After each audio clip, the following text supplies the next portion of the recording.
Okay, let's unpack this. Today, we're doing a rapid-fire deep dive into, well, a really fascinating mix of global news and happenings from July 4, 2025. Our mission, pretty simple. Pull out the crucial bits of knowledge, the insights for you. It's sort of a shortcut to being well-informed, but without all the usual information overload. Exactly. And what's really fascinating, I find, is seeing how these stories, they seem separate, right? High-stakes diplomacy, cultural moments. Yeah.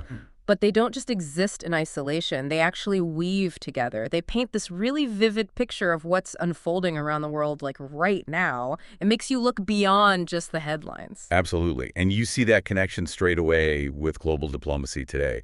It's a pretty big day. We've got Russian President Vladimir Putin and U.S. President Donald Trump scheduled for a phone call. Today, you're right. Today, yeah. Yep. Specifically about the ongoing Ukraine conflict. And it's not just happening in a vacuum. Yeah. This follows Putin's recent chat with Macron, the French president. And it comes right before Trump's call with President Zelensky in Ukraine. That's tomorrow, July 5th.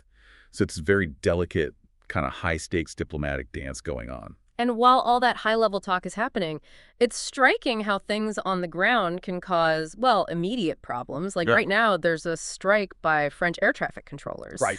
And it's causing huge disruptions, real-world impact. Airlines were told to cut flights by up to 50% at Paris airports today. 50%, wow. Yeah. Ryanair, for instance, canceled 170 flights. That hits about 30,000 passengers. 30,000 people. That's massive. It is. And EasyJet, British Airways, they're also having to adjust schedule. It just shows you how quickly, a local labor issue can just snowball into international chaos. Really highlights how fragile some of our modern systems are. Incredible how fast that ripples out.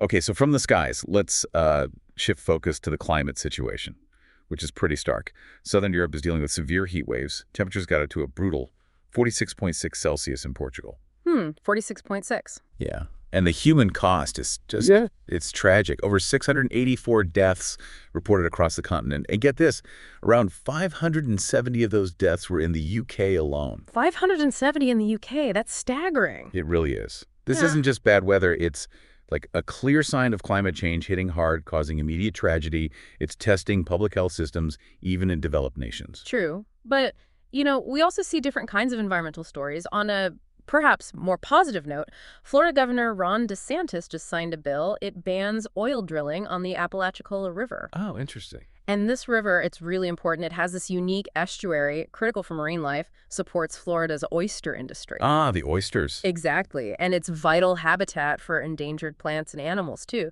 So it shows that, local, regional action on environmental protection is still happening, even with these bigger climate challenges. Good point. And speaking of the U.S., today's a big one there, the 249th anniversary of the Declaration of Independence, July 4th. Right, Independence Day. Yep. So celebrations happening all over the country, parades, fireworks, the works. And as you'd expect, most banks, post offices, the stock market, they're closed today. Yeah. Holiday schedules. But lots of retail stores, restaurants, they're generally open. Life goes on. It's interesting how these holidays sort of pause the main economic engines for a day of, well, collective celebration. And shifting into culture now, even Disney World is getting in on the July 4th action. The hotels around Magic Kingdom shared their fireworks viewing plans for guests today. Always organized. Always. And huge news for music fans, Oasis, the British rock band. The Oasis. Yep, they are kicking off their massive reunion tour, Oasis Live 25. Starts today in Cardiff. They've got 12 shows lined up across the UK and Ireland, finishing August 17th in Dublin. That's a pretty big deal for rock music. Wow. Okay. A lot happening. And sports aren't quite either. Wimbledon's continuing in London. Of course. There's already been a bit of an upset. French player Benjamin Bonzi beat Daniel Medvedev. Oh, Medvedev's out. Interesting. Yeah, notable result. And looking just ahead, the Esports World Cup. It's starting soon in Riyadh, Saudi Arabia, July 8th to August 24th. This thing is huge. 26 events, 25 different esports titles. And the prize pool? Get this, $70 million total prize pool. $70 million. That's wow. Right. That number alone just signals how massive esports has become. It's pushing into the mainstream, seriously rivaling prize money in traditional big sports tournaments. So when you sort of connect all these different pieces, the diplomacy, the environmental crises, both the bad and the good, the cultural moments, sports, You really get a sense of the sheer scale of what's happening simultaneously across the globe. And it kind of makes you think, doesn't it? How do all these different things happening all at once shape how we see the world right now, and maybe what big changes are coming? That's the perfect note to end on. So you've just gotten a quick but hopefully comprehensive look at today's key global moments.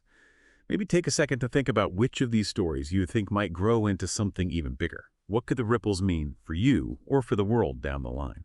Keep that curiosity going, and we'll catch you on the next deep dive.